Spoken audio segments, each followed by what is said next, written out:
Good morning and welcome to your daily Gameface. I am Dr. Kim Lannon here with Lou. Yes. The Pooh. Now I say that directly today for a reason. Making it's a not stick. Pooh. Oh, that's right. I forgot. P-O-O. I forgot what we're doing today. Pooh. P-O-O-H. Yeah. Woo the Pooh. Woo the Pooh. Yeah. But you're not Pooh. But anyway, before we get into the show, did I say I was Dr. Kimberly Lannon? Yes, you did. Oh, I don't remember.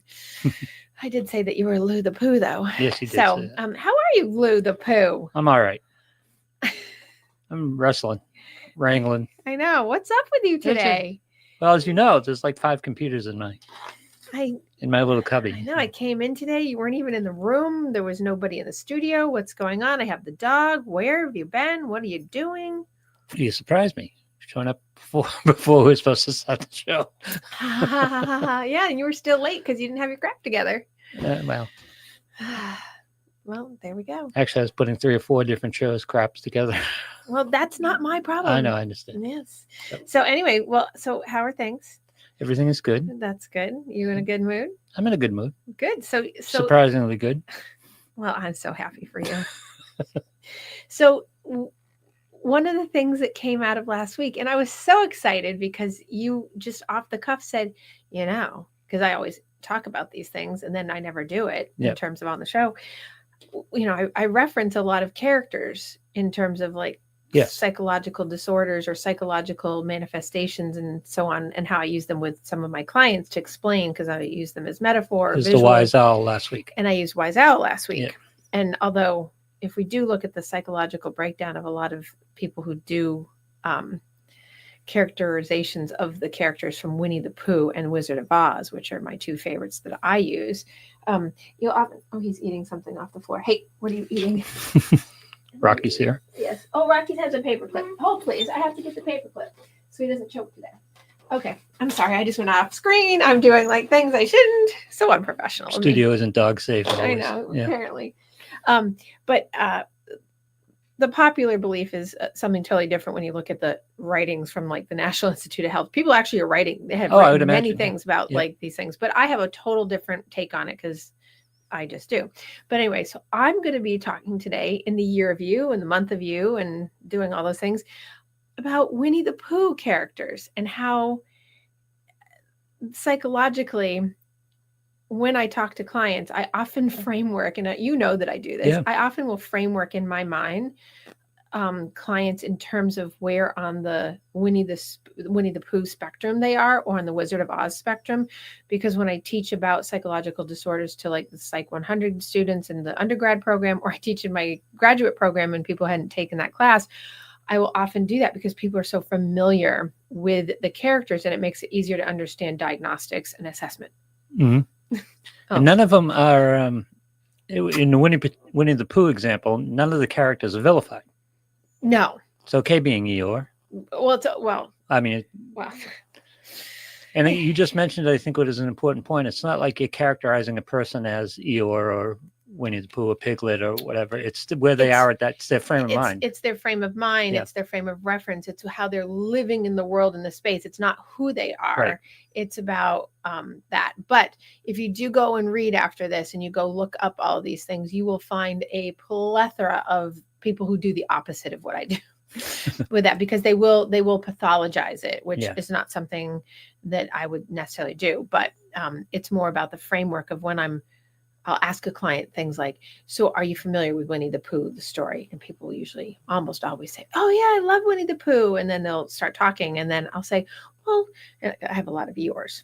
Yeah. And so, and I do the Eeyore voice. I'll say, well, today appears that we have an Eeyore, and we often have Eeyore in the room. And I'll do, why bother going out when you just have to come back, right? Yep. And so I usually get a laugh. But Eeyore represents, I'm going to go back to the beginning, but Eeyore represents many times that major depressive person, or that dysthymic person, which is the more mild form of major depressive disorder.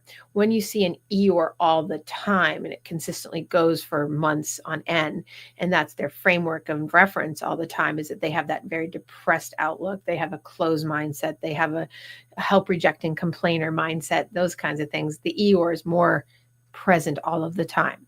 That's what you go towards. But most of the time, an Eeyore is just someone who has those bluesy kind of apathy and that kind of blah. Yeah. Right.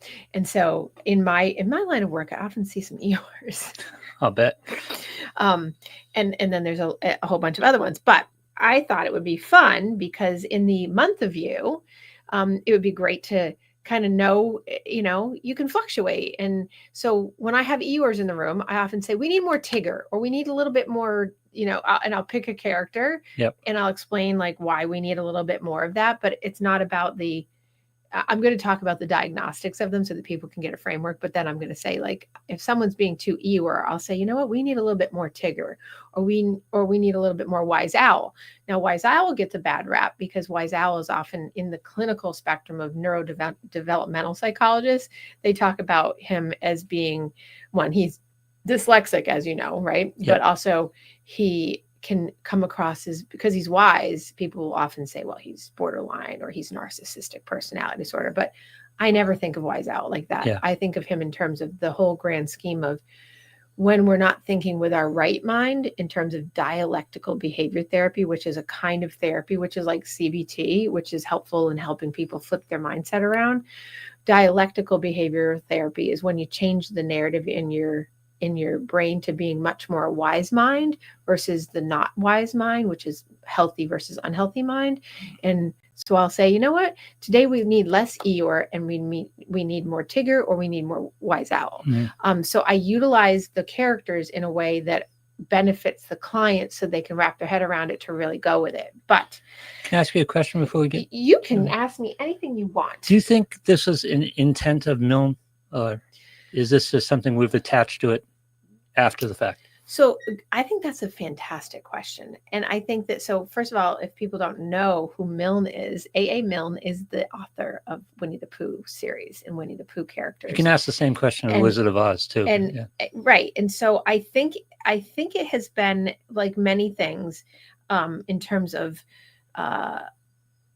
writers. I think that they do write from a framework of that a mindset of, when you have psychological basis in mind. I think, I mean, most of the time, I guess the framework I'd come from is not just the psychology of it, but so when I went to acting school, which right? I went to acting school in New York and I've done tons of that. Character development, when you watch a movie that's really good, it doesn't come from the words. It comes from the fact that you really build out a character based on the psychological functioning. There's a reason why a director, people don't even understand what a director does. I'm going to go off on a little tangent here. A director isn't just someone that says, point the camera here, and then they do, and right, take the shot. A director is directing how to feel, what kind of storyline they're looking for, create the narrative, create the character. I mean, there's a reason why, you have the Dark Knight and Batman, all the character. That's the one I also use in class too. I use the Batman series. And there's a fabulous documentary out there on the psychology of the Dark Knight, which is a whole nother story. I teach with that as well. When I teach about addiction and fears. But I think A.A. Milne, to that point, I think that when he wrote the story of Christopher Robin, I think he is Christopher Robin in a lot of ways. Yeah. And I'm going to cough. It's a pretty stable author principle too. Most authors are writing autobiographically. Right. In the underside of it is, well, what does that say about Stephen King then? True. Right. Woo! True. Right. God love him. Yeah. But I think A.A. Milne, for sure, if I, in reading about him and reading the Pooh series and reading about where he was when he wrote the series and how then the contemporary sociological writings and people study this. People have, there is extensive studies. If you go do Google searches on Winnie the Pooh mental health and on, It's a good case to you study. have Yeah. from stem to stern, everybody and their uncle has researched, has an opinion, has a thought on it. They're all very similar in what, but it's not just like people out there, Wikipediaing it. It's actually the National Institute of Health has done this. Psychology Today has done this. WebMD and all of the little click links that go with it, with all the places that you can go to study mental health and sociological impact, neurodevelopmental science, the Journal for Neuroscience, like all these things. So in my thought last week when we said, oh, you said, Kim, you should do Winnie the Pooh and talk about it. I do it anyway, but then I was like, you know what, I'm going to go and do a little bit more of a deep dive because I haven't done it in a while because I teach about it. So I'm so used to it, but I'm like, I'm going to do a deep dive. Oh my gosh, there's so much more than even a couple of years ago when I do refreshers on it. And it's just unbelievable. And now with the surge, and this is interesting to me as a surge of, we're so in the mindset right now of people on spectrum and having understanding autism and understanding just spectrum related things and how long it's been around and the mental health world and how it wasn't identified, but now it's identified as this, but it wasn't, but it was something there. Yep. Now you see a lot of that in the writing for Pooh and for Wizard of Oz characters that in fact, it's kind of like you fit the moment.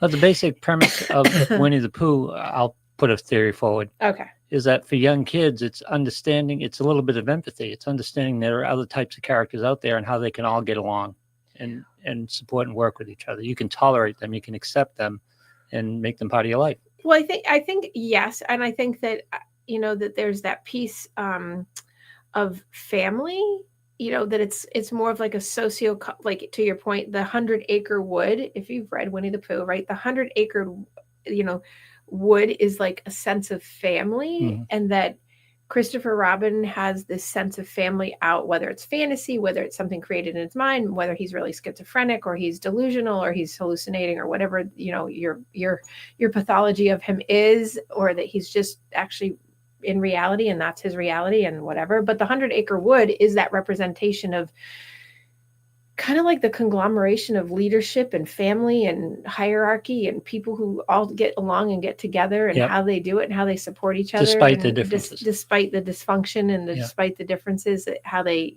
they get together and how one group can function together without it being disastrous. It's kind of like a family that's dysfunctional, but functions really well together. You will also see a ton of writing where it's it's very basic about how a little boy just basically has just a fantasy storyline of like how he plays with his little bear who happens to be Winnie the Pooh, and in the forest actually isn't a place. The dark side of it is always that I'm having coughing trouble. Hold on. Well, good literature is like songwriting. It's like you can have 100 interpretations and they're all right. Right. And so like in a lot of ways, it's, people go into like the forest is not in fact a place of like enchantment and wonder and fantasy. It's rather like a place of disenchantment and a place real world, of psychosocial problems that go unrecognized and untreated. And it's unfortunate that people never like see what's really out there kind of thing. And you'll hear a lot of people talk about how it's a sad state. I don't look at it like that because I think those are Eeyores. Those are Eeyores talking about it. But you see a lot of that in the writing. So I bypass that. I'm always like, that's all bogus, because I don't see it as a disenchantment. I see the 100-acre wood as a really great representation of like what's out there and how to get along to, go along to get along and really be loving, kind, and supportive and always being there. It's just such a wonderful little story. Yep. I think it's a kid playing with his animals, stuffed animals. And yes. And he builds the narrative in his brain. Right. Right. And there's the extra bonus of this extra work, but that's basically all it is. Yeah. But it makes him happy. And what little kid doesn't do that? Yep. Little kids do all their, they have their villains in their head and they have their their good, fairy godmothers and they have their, people, they just have the whole line. And I just think A.A. Milne is definitely taken his own brain and done that. And I would love to have had a chat with him about what were you thinking? And I'm sure there's interviews out there with him. I would hope that there are, but I don't know. But of course I'll have to look at that. So, Pooh gets kind of bypassed. So we'll start with Winnie. Winnie the Pooh himself, right? So Winnie the Pooh, in terms of like clinical diagnoses, always gets labeled with, that uh, kind of OCD. Yeah. And he gets the ADHD, which I have a hard time when I read that people say he has ADHD or ADD, like because he's inattentive. Um, I don't find him that way. I mean, I find him inattentive, but I think he's just kind of sort of like he goes with the flow, and that's how Pooh is. But um, I think this little bear, he embodies the concept of like when you see people that have multiple things going on at the same time that kind of just try to function, go along to get along, but they have these things. Right. And so most striking would be his inattentive, his selective inattentiveness, right? And there's a debate whether or not sometimes he also demonstrates like an impulsivity because he has a very poorly thought out attempt a lot of times to get honey. Yep. By disguising himself as a rain cloud. If you don't know the story, yep. That's what he does. But this is more about, I would say, like there's people that just do things sometimes because they're cognitively not up to snuff, so to speak. They're a little cognitively delayed. They're a little cognitively declined, maybe depending on what age they are. But Pooh's perseveration on food, honey. Yeah. Right. So his repetitive counting behaviors obviously go towards the OCD piece, right? Because that's what he gets into, and it makes him feel good. So, given his 2, maybe 3 little things that go together, we would question whether or not Pooh over time, represents even having Tourette's. Like sometimes when I read about or I've seen little shows on him and he's there, like he has that Rain Man repetitiveness to him.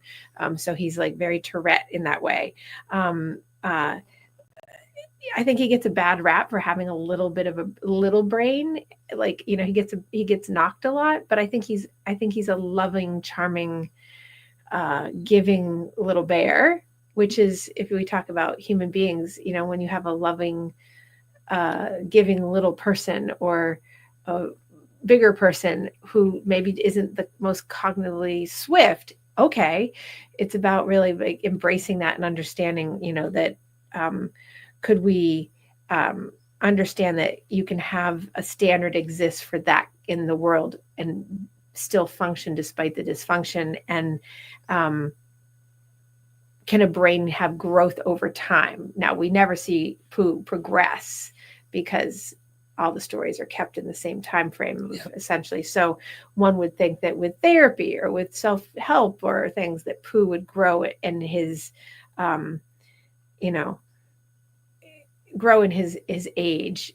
We don't know because, most of the time when you read the story or you see the little movies that are made about it, Christopher Robin is dragging him behind him and bouncing him off the stairs, bang, bang, bang, bang, bang on the back of his head a lot of times because he's dragging him, and so I had to laugh because I was thinking of that when I read something last week when I talked to you about this, and I was like, there was a whole thing about people talking about, and that's where you can relate to shaken baby syndrome. I'm like, oh my goodness, we're really going out, or shaken bear syndrome. But it's kind of funny that, with a person that has this kind of thing, you see this in kids a lot, not the shaken baby syndrome, but you see the multiple things that come up in little kids, the comorbidity, the dual diagnostics, right? There's multiple things going on with them. And because they're kids, I tend, as you know, not to label and over pathologize or over diagnose because they're kids, and developmentally,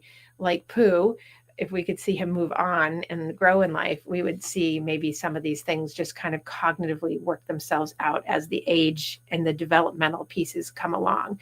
And one would think too that, how much richer Winnie the Pooh's life would be if he maybe had, a little bit more resourcing around him that wasn't just, honey and sugar. And I think of little kids that are sort of neglected or deprived sometimes when I think of Winnie the Pooh, that not being like abused, but they just don't have the resources to help them get what they need, like the IEP or the 504 plan in the school. And with that, it's like have the right supports, including maybe, a little, I would go holistically, of course. Med doctors would go with, let's put them on Ritalin. I wouldn't, because I don't think that would be, but that would be like, okay, how do you give this person a resource and give them something so they can be more functional and produce and remember more or be more cognitively intact. I think this is the basic lesson in acceptance, because Pooh is a bear. Yes. Bears are into honey. Yes. That occupies a lot of his thoughts. Right. And he'd mature, like you said, if we weren't stuck in a particular point in time, he might mature into ways of dealing with that more effectively. Right. And I think that when you, but everybody's got that core, everyone's got their honey. Well, exactly. And I think that when you're stuck in a moment in time, so say we have a 6 or 7 year old who is in that developmental stuck point, because that's what happens to kids, right? Yep. And now they're 17, 18, 20, whatever. And you still see some of those repetitive behaviors, or you still see some of that kind of regression, or that it's because they never get moved out of that moment. They age chronologically, but their development doesn't necessarily come with the age that they're at. So you could be 20, but still be in sort of that brain time at times of the 7, 8 year old, because you are in the honey brain, or you're in that obsessive compulsive brain, or you're in the anxiety brain, or the ADD brain, the impulsivity brain. Gets us back to lack of expectation. Say more. Well, with kids, you need to pull them out of that by expecting a little bit more of them. You don't want to take the honey from them. They can have the honey. Honey, right. Exactly. It's about its priority, and it's about its space in their mindset. Right. Yeah. Right. Exactly. But oftentimes kids get stuck in that because nothing more is expected of them. It's kind of, the parent kind of locks them into that space and keeps treating them like that. Well, and I think that, so if we were thinking of, so I think if we were thinking about like the psychosocial environmental problems around Pooh, is getting the kid locked into Christopher Robin doesn't expect anything more from Pooh. Pooh is Pooh. Well, right. Christopher Robin doesn't expect anything more. And speaking of Christopher, no one's really expecting a lot more from Christopher Robin either, right? So you've got sort of like the parent pass down. I mean, we're really getting deep on this, but if you look at, there's no expectations. Look at Pooh. He has a poor diet, and he actually has a sort of like a binge eating disorder and like obesity. Right? Because he's this little pudgy little bear who's like obsessive compulsive about eating, and you get into that. And it's like what I've always said over the years, you can't fix at 16 what you should have fixed at 6. And here you have this little bear who, could be 20 sitting in my office or whatever, now has a weight issue and can't stop eating sugar. Well, what was going on when they were little, when they were little Pooh, right? When you go back to little inner self Pooh. So, I just find it fascinating, So, okay, now we have, can we move on? Sure. Because I want to make sure I try to get to a whole bunch of them. Okay, now we have Piglet, lovely little Piglet. Now, Piglet is the representation of generalized anxiety disorder. He's like the walking, talking, like little anxious, very flustered, very, that very wound tight little person, if we think of it as a person. So he clearly suffers from generalized anxiety disorder because he's so anxious.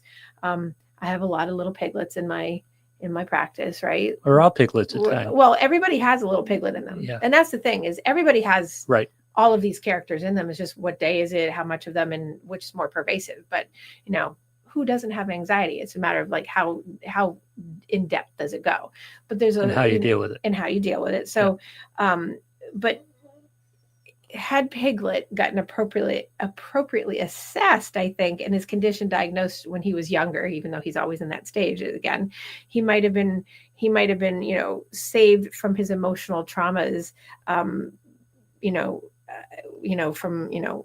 while he's attempting to trap those little, what do they call them? Heffalumps. Like, I know way too much about this story. So, but, because the anxiety is so present, and, his self-esteem, he's the kid you see that's so anxious that he takes the hit to the self-esteem. And the chronic exposure. Now here we are in 100 Acre Wood. He's chronically exposed to his neighbor Eeyore, who's got this repetitious like dysthymia, this apathy, right? So what a sad environment. So here's this little anxious person, Piglet, who is now surrounded by a really close neighbor, resource, environmental stimulus that's impacting his anxiety, because when you have someone living with another person with another thing, it becomes more for that person. So Piglet definitely has that piece to him. So there's not, I would say there's not a lot to say other than Piglet is just a little anxious character, and he represents so many of what we so many of us that walk around with just kind of a daily overarching worry about worry, the meta worry. What if, what was in the past, what's in the future, what's not coming, what might come, the unknown. That's what Piglet is. And so when you think of yourself as like, okay, a character, are you the person that's always negative? Because people think that negative people are the depressed people, and that's not necessarily true. It's that self-doubter, it's the negativism, it's the person who has that, it's a naysayer, but not in the same way as the depressed person, right? So it's that, I'm so uptight because that's not going to work. And I would say a little bit of help rejecting complainer. Like they get so anxious that they want your help, but they are so afraid to try because the anxiety gets in the way. So then they naysay it, and then they reject what you've given and say it doesn't work because they're so wed to their anxiety. Yep. And you see Piglet being like that. So, but I love Piglet. I think Piglet's great. I love how Piglet finds safety to an extent with Pooh. Yes. And he I think he finds the safety with Pooh, because if we look at the psychosocial factors for Piglet, he's had a failure to thrive in a lot of ways. And do you know what I mean by that? Yep. Okay. So failure, if you don't, and someone wants to ask questions, certainly they can, but he's had a failure to thrive in the world. And so Piglet offers a place where I think Pooh offers him a place where he can actually thrive. He's valued. Because he's valued, because Pooh needs him. And it's like a reciprocity need that they both find in each other, whether they realize it or not. And look how many people find each other like that, that they feed off of each other, but then they also find a balance and solace in the fact that they help each other out in their pursuit to thrive, right? Because Piglet does, because of his anxiety, fails to thrive a lot of the time because it gets so paralyzing for him. So, okay, we have to go to Eeyore. Oh, yes. Because I love Eeyore. Eeyore is so prominent. It's quite something. So Eeyore obviously is that inherent depressed, again, that apathetic, why bother going out when you just gonna come back, right? Yeah. He's that quintessential low energy, chronically negative. I kind of laugh and giggle because in my head I often get the hee-haw, like because it's like it's that I don't want to do. It's so much effort. Obviously he'd be the person in my office that I talk to about, we need to get a better diet regimen. We need to have exercise. We need to be outside every day. We need to do the things that you just hate doing, because those are the things that are going to turn this around. And Eeyore might see the humor in the whole,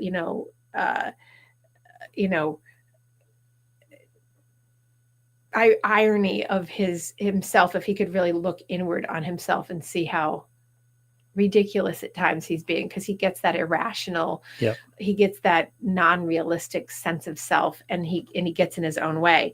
So in some of the reading I did last week on the neurodevelopmental groups that are out there now, of course, there's so many people that put him on spectrum, but I don't put him on spectrum, and being that he's just, I think, he's just the embodiment of just kind of that bluesy, melancholic. It's a little discouraged. He's just a little down all the time. And I think having that, if one could look at the traumatic amputation of his tail, and having a short tail, one might, say that. And also the fact that, he has some housing problems. He does. It's true.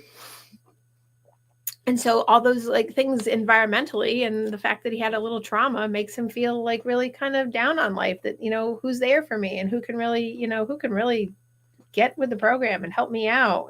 But Eeyore hasn't given up. Eeyore doesn't ever give up. And that's the thing, is like he has this negative mindset. Sometimes you have to tug him along a little bit, but he'll go. He will go, but you have to really, it's the person that you have the endogenous depression that you have to just be like, fake it till you make it. Yeah. You just have to keep doing. You do until you feel, not wait till I feel. Because this is what you hear. People say, I'll do it when I feel better. No. No feeling better. We do first, then feeling comes after. And he's that person. It's like, okay, you had early trauma, like lots of people, and we have to function despite dysfunction. And now we push forward. So, and God, I'm like in my head, like I just had like this whole slew of like clients run through my head over the years, and I'm like, oh, there's so much Eeyore, right? And how many times I'm like, okay, we're not doing Eeyore today, no Eeyore. Or I'll say I have a couple clients, I'll say, you have 5 minutes for Eeyore, and then we have to bring somebody else in. And it's great because it's like it helps them transition into it, so it's fun. So it's gives them a visualization of the process, right? So although we would need a good history of things. I've talked many times about how kids grow up and they have these traumas, whether it's emotional, whether it's physical, whether it's spiritual, whatever. And then they become an adult who has this kind of apathy. It's like, be mindful of your history, because this is what impacts it. And you know what that means? You can change that. You can't go back and undo what happened, but you can change in the moment of how you can be in the world and how you want to be, because you can live present in the moment versus what was. And that's a big difference. I had this thought in last week's show that I didn't know whether it was a real principle or not. But at a certain point, are you like hallucinating? No. At a certain point, you self-parent, don't you? Oh God, yeah. At a certain point, you take over the job of self-parenting, and you have to do it in a way that you needed. Oh well, I mean, so many times that's part of growing up. I think that gets missed, that kids self-parent all the time, because they're reflecting, even when they have the best authoritative world of parenting, they're parenting themselves, because that's how you become independent and autonomous. But you can fix a lot of these childhood things if you parent yourself properly.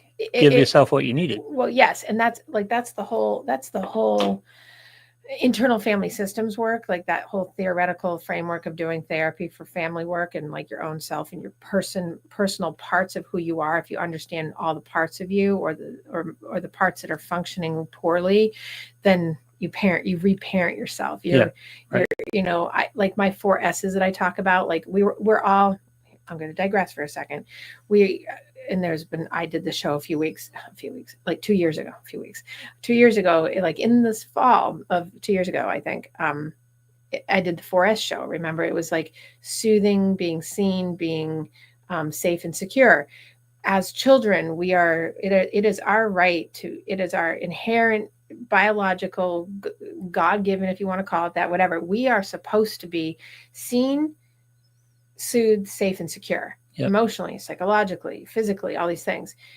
A lot of us miss the boat because we aren't given it, right? So what happens? Many times we become adults and then we just suffer. There's another S. We suffer in the S's that we have been neglected to have, and then we don't provide them for ourselves.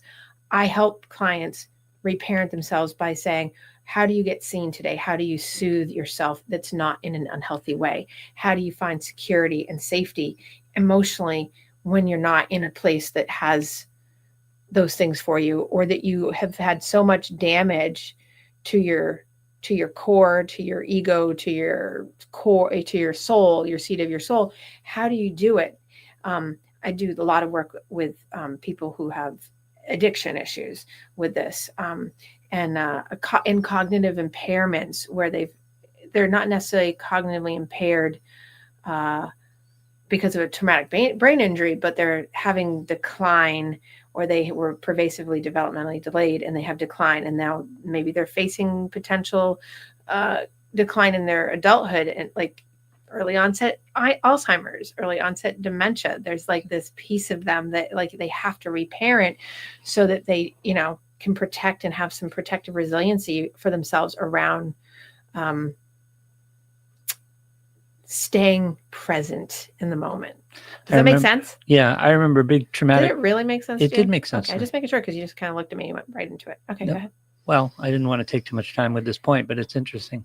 No, with my point. Oh, I was that like, I'm about to make. Okay, I was like, what? That was so rude. It was a huge turning point for me when I became a parent. Yes. Because up until that point, I thought my upbringing was ideal. My parents paid no attention to me, zero attention to me. When I became a parent, I said, that's barbaric. I'm not doing that to my kids. Right, exactly. And I started relearning how to parent and started turning it on myself a little bit. Yes. So, and that's, and because kids think when they're in that, like you were, this is great. Nobody's there. No one's watching. No one cares. And then it's like, wait a second. I literally could have gone for a week. And nothing. Right. And it's so important to be seen. It's so important to be soothed and safe and secure and have someone interested in you and take interest and be really present for you. Yeah. So, and not overly, because the other side of that is like the over, But becoming a parent hopefully teaches you some ways to reparent yourself. Mm-hmm. Exactly. Yeah. Exactly. Were we still talking about you or? Oh, we're talking about, yes. Were we in, or we, oh, yes, we were. Okay. So, okay. I think I completed you. I don't know. Okay. I don't know. You got me off topic there. Okay. Kind of. I know, but I did the 4 S's. But that goes to the point of the expectations of like all these characters, right? It's just that we still, in order for them to flesh out and grow over time, if they could if A.A. Milne could write something now about how they aged, wouldn't that be great? Yes. Like to see that. Oh, it'd be so great. Maybe someone will be listening to this and say, someone out there needs to write a developmental like gravity book to, trajectory forward them. Okay. So now we have Owl. I love Owl. Now, some people who write about this would say Owl's just a narcissistic personality disordered owl who has dyslexia. Yeah. I disagree. I don't find Owl to be, and it's interesting because I've thought a lot about this over the years because 30 years of doing this, I've talked about it a lot, is I had so many narcissists around me growing up that I think I'm so used to having narcissism around me that sometimes it's like when you walk into a room and the diffusion of smell, that it doesn't smell like Yankee Candle anymore. It just has no smell. Yeah. I think I'm just so used to narcissists that they just are present. Yeah. So when I hear people say, well, Owl's a narcissist, I'm like, So But you narcissists have to earn their bones. I'll tell you about narcissists. Right. So I think that I don't think Owl is, I think Owl's lonely at times. However, I think Owl's very wise and you don't see his loneliness. I just see it underneath his surface. And so you will find that people who are intellectually more gifted and are more maybe using it as a defense mechanism, which would give them the narcissistic piece. And I just had a flood of people come flying through my head about who those people are, right? Yeah. Obviously bright, obviously there, but he identifies he has dyslexia, right? So he reverses things, whatever, but that doesn't make anything less of him. He uses his dysfunction to broaden himself to become much more wise. And he makes very poignant attempts to cover up for his phonological disorder of the dyslexia and his deficits. And what we see in his day to day is that he's he's compensated like what most people do. They compensate to make themselves healthier. So I have clients that have had severe trauma and they become their trauma a lot of times. So by the time I see them 40s, 50s, 60s, they're trying to work out their trauma. And one of the ways I try to get them there is I'll use the Winnie the Pooh example of we need Wise Owl in the room. We need Wise Owl. Now, I don't know how many people identify that Wise Owl has all these underside things. I don't go into that with them. If they go and read about it, which I don't think most of them do, right. But I usually use, let's be Wise Owl today, because Wise Owl is Wise Mind. And that's the Marshall Linehan. If anyone wants to go look it up, Marshall Linehan is a very famous theorist and therapist who created dialectical behavior therapy. It's the narrative therapy, essentially, of changing your dialect in your head about being unhealthy mind versus healthy mind, wise owl versus non-wise owl. She did not describe it like that, but she used wise mind versus non-wise mind. And I'm like, oh, when she came out, when I learned about her theory 30 years ago or 25 years ago, I was like, oh, it's owl.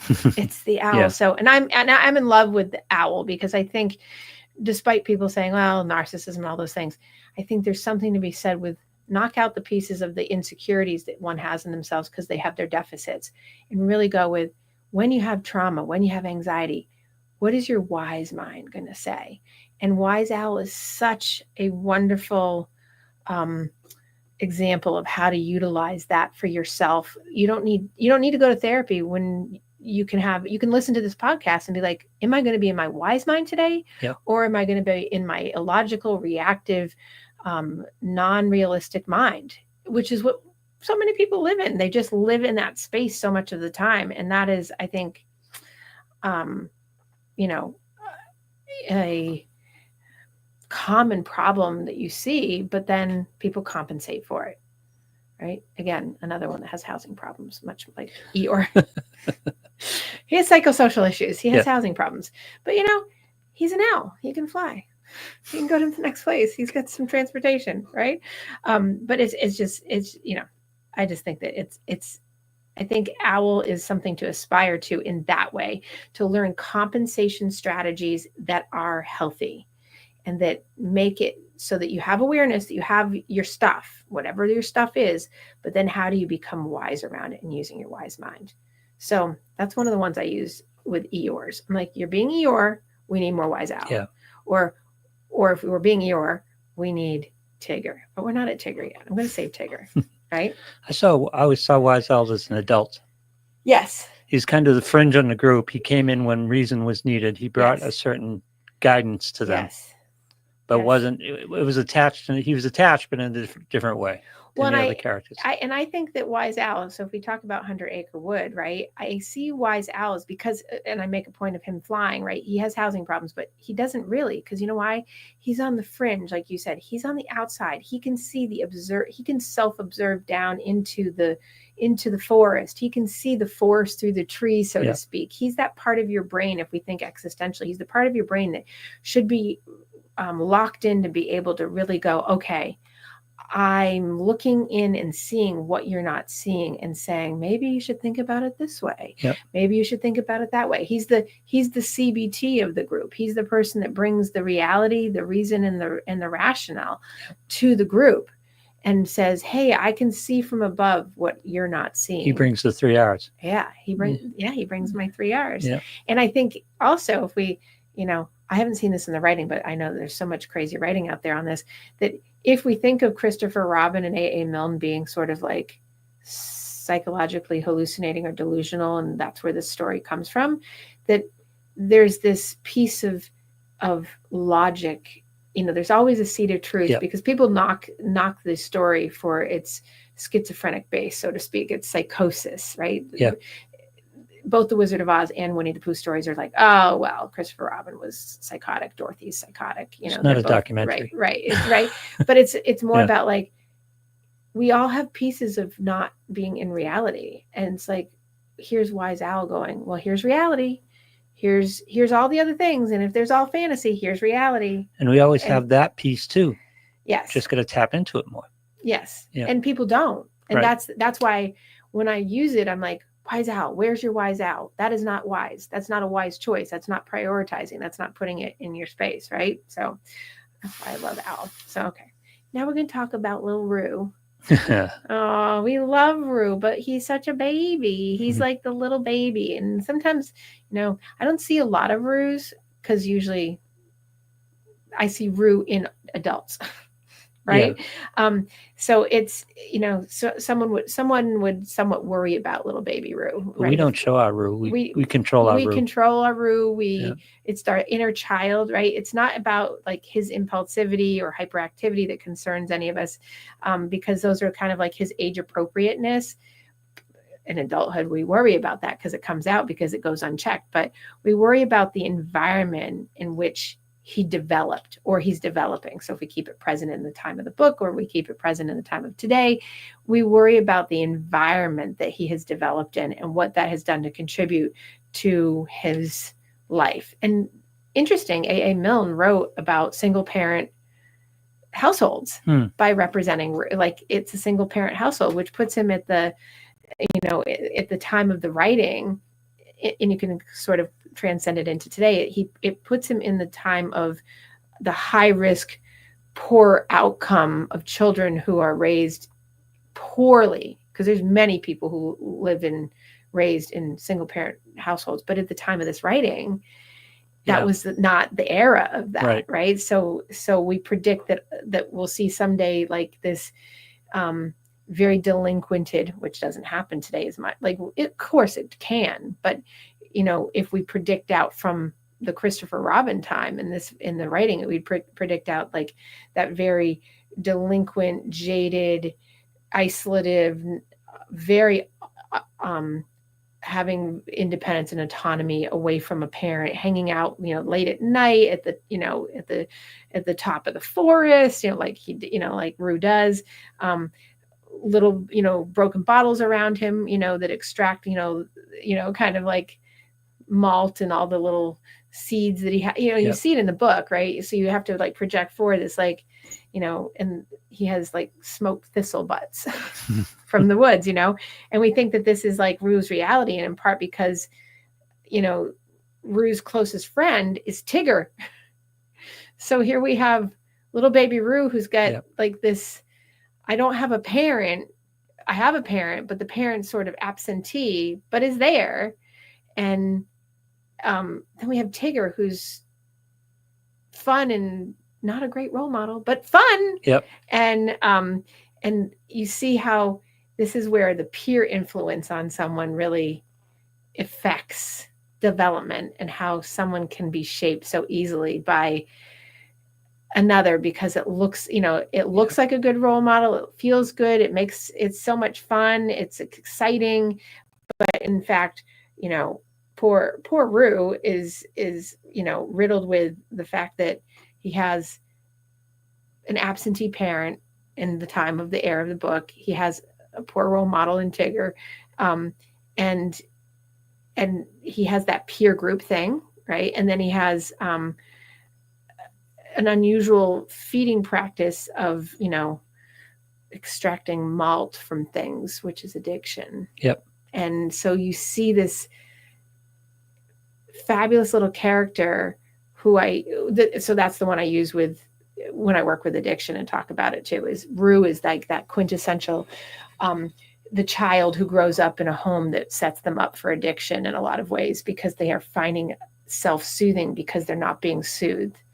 And that's not to say that single parent homes have that, but it's just the way the story is written. And a lot of that is social based, isn't it? Because people seek the relationship you described. I always describe as the I'm okay, you're okay relationship. Mm-hmm. Exactly. And that runs you into problems. Exactly. And then you've got, just as a side, you've got Kanga, right? Who's the single parent in the Christopher. So Kanga is the right single parent, very overprotective of the child, but not really the best parent in the world, and also unemployed and has lots of psychosocial issues that set up the environment for, like, of course Tigger is going to jump in and like have like all this influence on Rue. Yep. So, it's like a surrogate parent over Kanga, because Tigger's more fun, but one of those things. Yep. So poor little Rue, but I love Rue.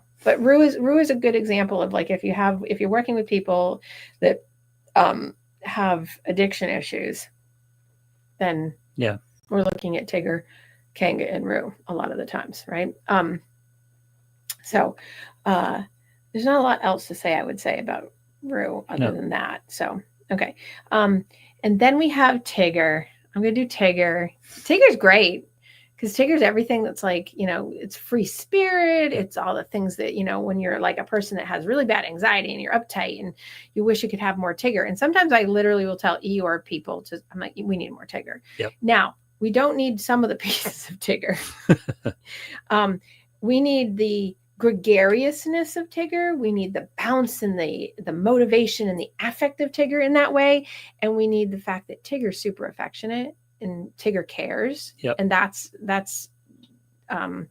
great. But what we don't want from Tigger is the risk-taking behaviors, the high risk-taking behaviors, the leap before you think. We don't want that. The impulsive sampling that he does,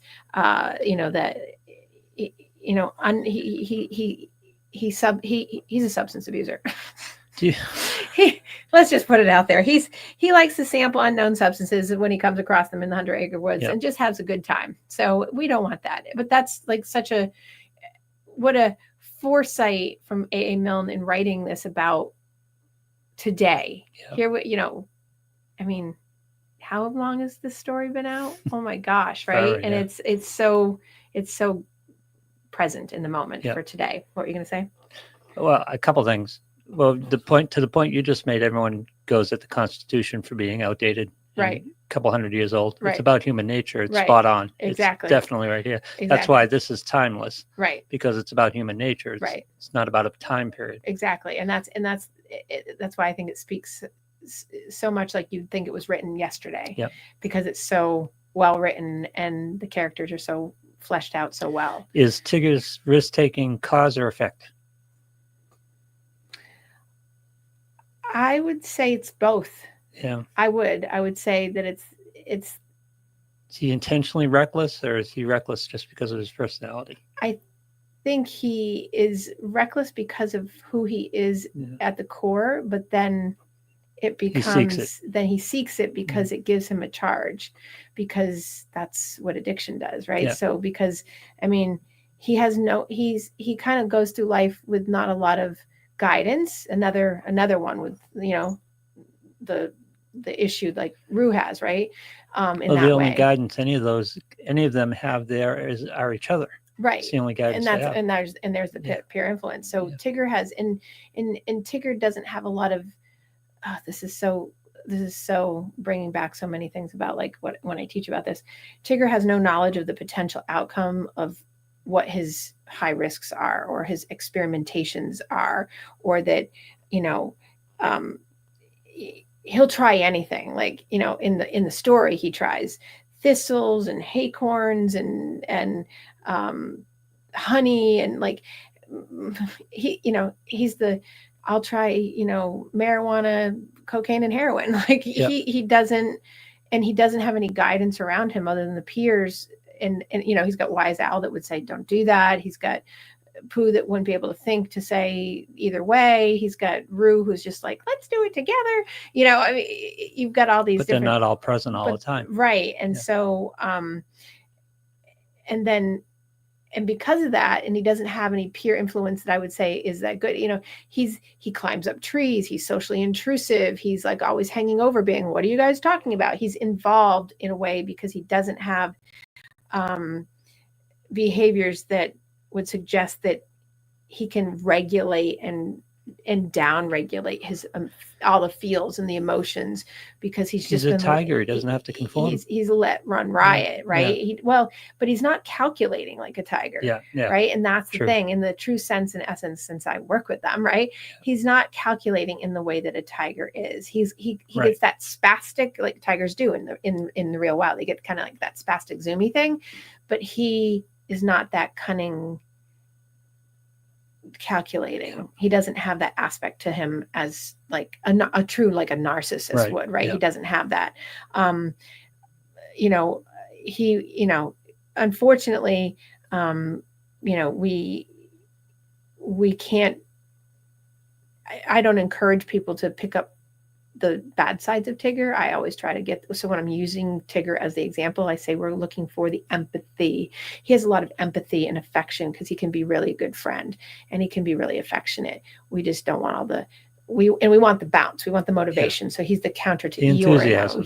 We want the enthusiasm, but we need the structure. And usually people that I'm asking to be more Tigger, they have the structure, but they just lack the Tigger. The structure is too prominent. Right. Actually. The structure is too much E or too much Wise Owl. And we need more lightening up. We don't need the structure. Yeah. So, but so yeah. anyway, that's and that's him. I'm just thinking, I'm like looking at the time thinking, oh my God, we're already past all this. Let me get to before, because I want to make sure I get to Rabbit and Christopher Robin. So I'll do a really quick thing on Rabbit. So Rabbit, so he has a tendency to be extraordinarily self-important, right? And his sort of odd, weird, bizarre sort of belief system that he has made, I always love it, many great relations with other species. He's very, and friends. He has a lot of friends. It reminds me of the line that's coming up in For Good with, the sequel to Wicked. When Elphaba and Glinda are talking, and it's in the clip, and she says, "You were my only friend," and Glinda says, "No, I've had so many." Right? So when I think of Rabbit, I think of that kind of. Yep. He has an overriding need to, sort of organize others, have people do things against their will. He puts people into corners. He's always at the top of the reporting structure. He's kind of he is the narcissist, and that, he belongs to that, like, that overseeing, like, hierarchical, this is where he, seems to be in his life. And he, he's the overseer, and, he's an interesting intellect, but he definitely has that piece to him that's like, oh, it's quite something. And it can be overcompensation for self-doubt. That could be overcompensation for self-doubt, for sure. And so but I think he definitely falls into the closest of all of them to, like, a narcissistic personality disorder, where he has had so much damage somewhere in him that he has to be wonderful, and he'd have to outdo you and be, more. And he has that, when you hear, that's the voice, and it's that. And then really quickly, because I don't want to miss out on Christopher Robin, right? Now, I don't agree with this. This is something that's more, but I have to put it out there because you'll see a lot in the writings, is that people say he has a gender identity disorder. Okay. And so I just say that because there's a lot of writing out there that talks about him. And I think it's because it's an influence of the kind of the day and age we're in now. Yeah.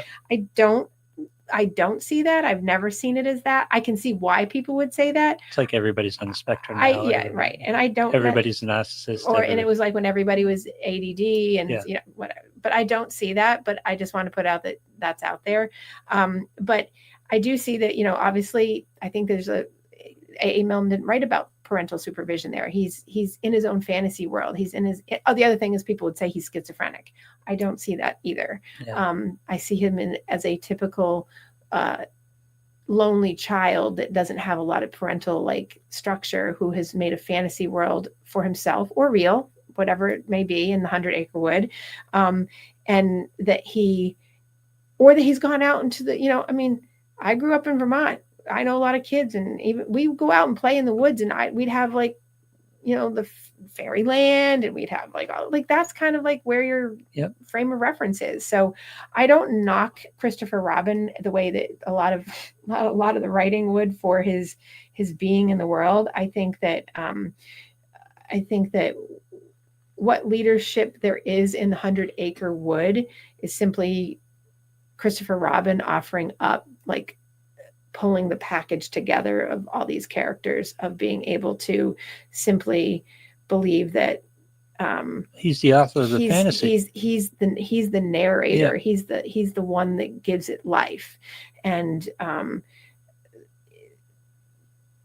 I think that that's a very common thing, and especially in little kids between the ages of 5 and 7. It's the fantasy play, and then, and some adults end up still being that way. So, and that's, and I think that, but I do think that you see a lot of that in adulthood, because in the absence, and in all seriousness, in the absence of parental involvement, right, and or in permissive and indulgent parenting, or even an authoritarian, which is that really do as I say, not as I do, and not to that lacking, or not to mention the fact that the child probably spends a lot of time talking to themselves, and maybe in a lot of fantasy play, that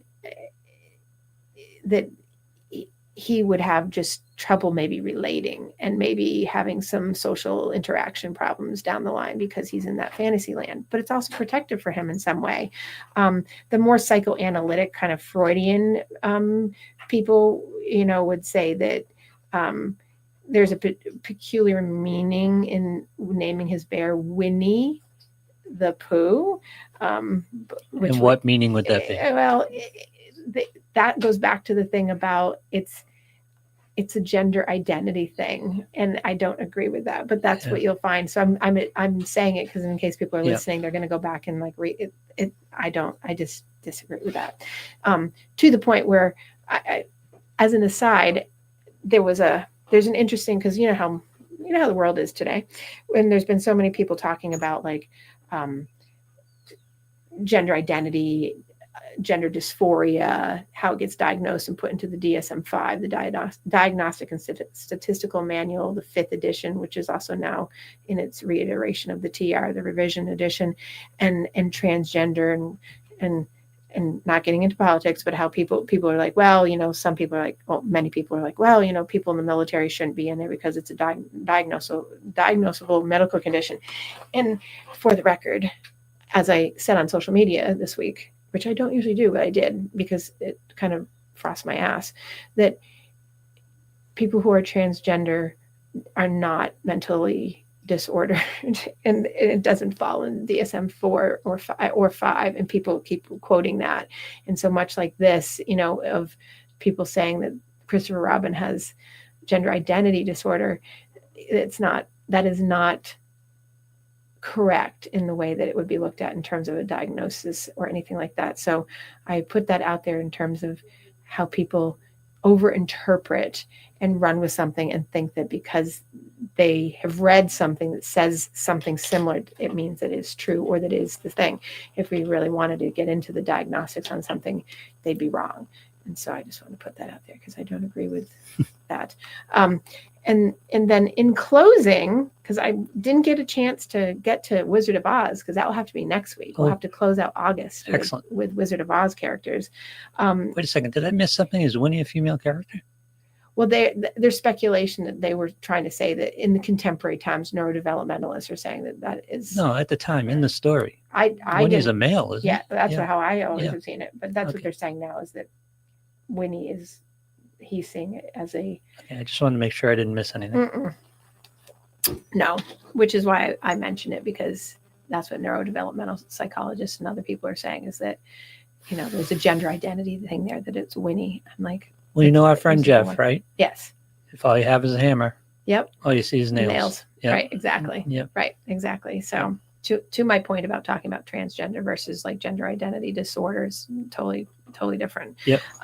So anyway, so somewhere at the top of the forest, a little boy and his bear, right, make a place of enchantment rather than a place of disenchantment. And I guess in life and psychology of living in the year of you is finding your day-to-day to find your place of enchantment, not disenchantment, and find your storylines to find the reality and the reasonableness, and so find your wise style, find your support system, find who you are in that story, and then make sure you know where you really need to be and want to be, so that you're not repeating and not recognizing or not treating yourself for what is out there in your environment. So, and find your place of enchantment, not fantasy, but in reality.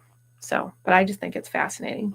And be all the characters. And people are. You just have to tap into them, and you want to be more of one than another. And if you're too much Tigger, you got to be probably more Wise Owl. Or if you're too much Eeyore, you want to be more Tigger, or you want to be more Piglet. So it just depends on which one fits you. So, but I think giving that overview will help people. So it's fun. It's always fun, and you can interpret it any way you want. Yep. Now you can go read and do a whole deep dive into all the different crazy things that people say about it. But next week we'll do the Wizard of Oz. Nice. All right, and everybody go out and have a great week, and I will see you next Wednesday.